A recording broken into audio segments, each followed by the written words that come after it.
Mr. Chairman, I was asked to speak about how island states operate within the European Union and the problems that their insularity poses.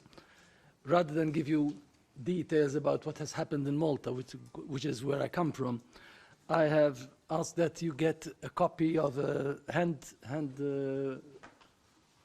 printout in which you can sort of look at the data. Basically, there are two island states as of now in the European Union, if you put aside Ireland and the United Kingdom, of course. Cyprus and Malta. And we have managed, on the basis of negotiations with the European Commission and other member states, to get special recognition of this at a specific level in terms of financing.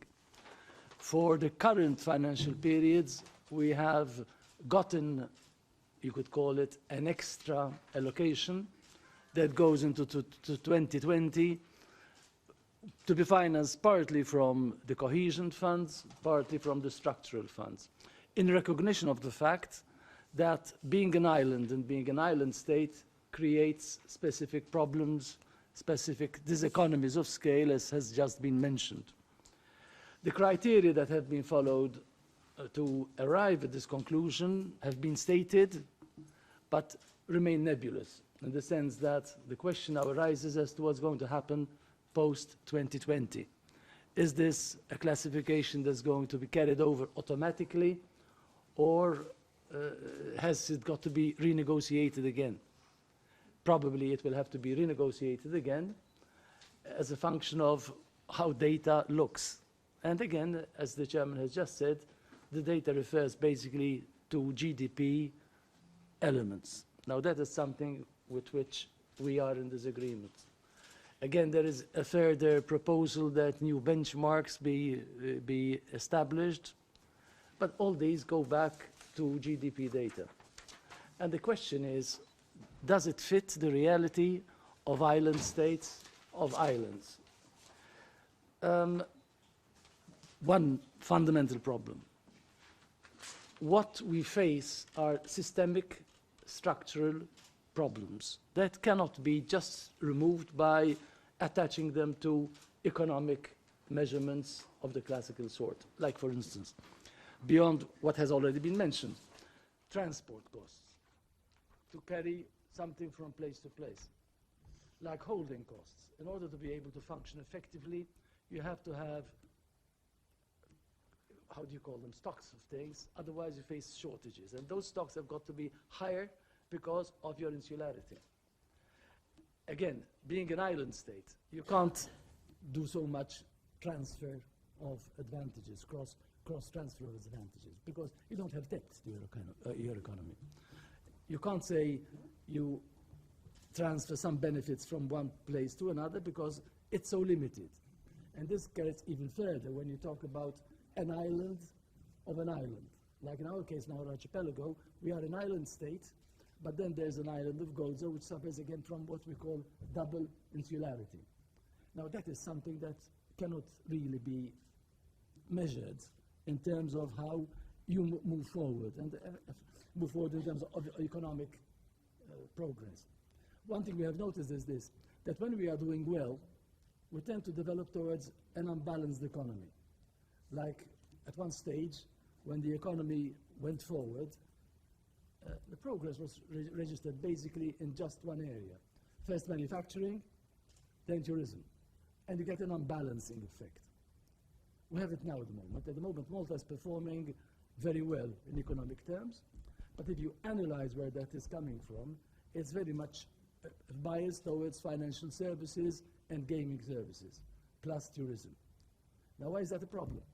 It's a problem because as soon as the EU starts changing its rules, for instance, on taxation, which is what it's going to do, then we have this financial services sector, which has grown so much, that faces changes that it might not be in a position to satisfy because of the harmonization that will be going on in tax policies over the Union.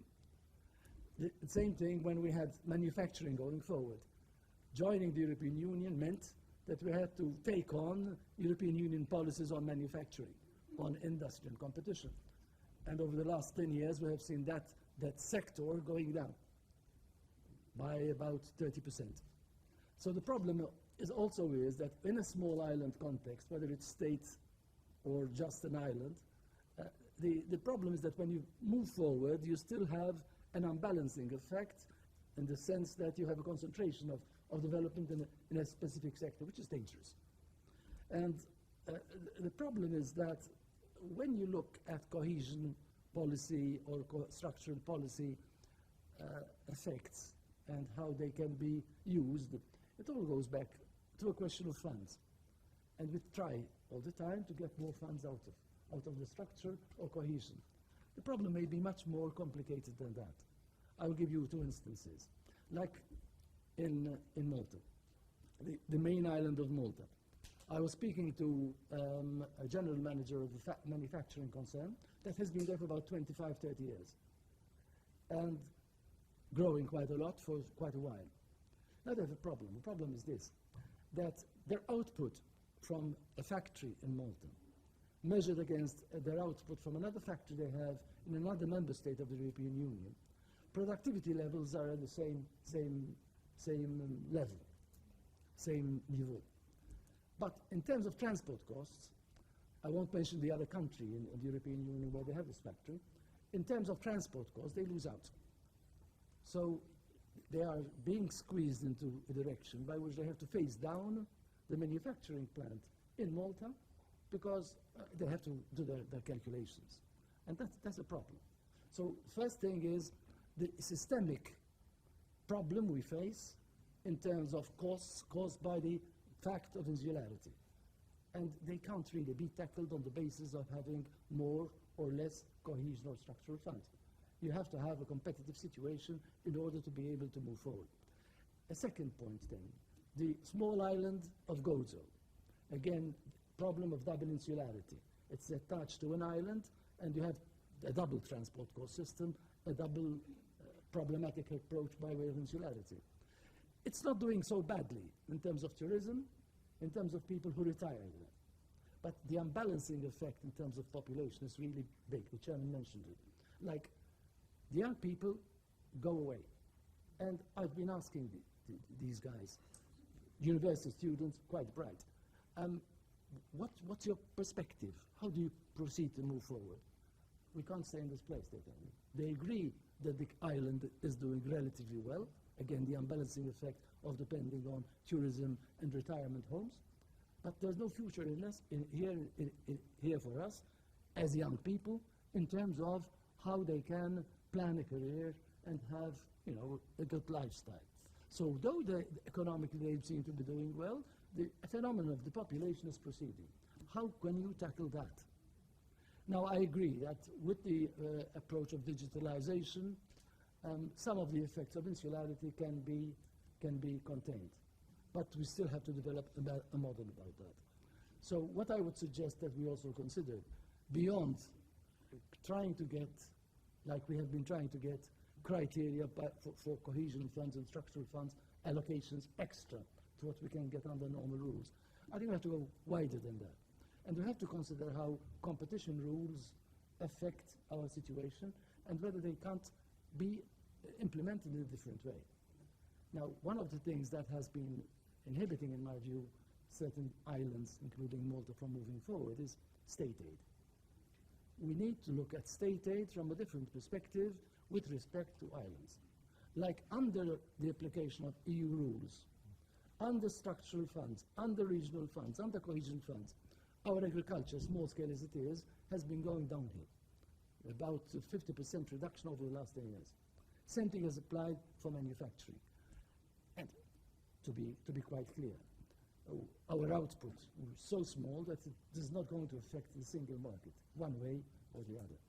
So beyond, I think, discussing cohesion funds and how they apply, we should also discuss how state aid regulations, competition policy in the EU, and certain other structures that have implications for us, like in transport, should be adjusted to take into account the situation of small island economies, both of the island states or the islands. And this is something that we find our experience has been at least, that we find that is resisted quite hard by the European Commission. They would not like to discuss this concept because they claim that cohesion funds and structural funds should be enough to compensate for our disparities. Like, for instance, on taxation policy. Why is it not possible to have specific taxation policies that are different for island regions, for island states, on a differentiated basis? There are problems about that. So what I would suggest, and I don't want to take too long on this one, is this. That, yes, let us move forward to have definitions that clarify better and in a more tangible way how cohesion funds and structural funds can apply in a different and better way to island states, to island economies. But beyond that, the problems of insularity need systemic approaches, systemic solutions. We do not pose a threat to the integrity of the single market, and therefore I think we should move forward so that competition rules, especially state aid rules, and other specific arrangements, like in agriculture, like in manufacturing subsidies, for instance, towards small island economies, be looked at on a systemic basis, on a European basis. Thank you, Mr. Chair.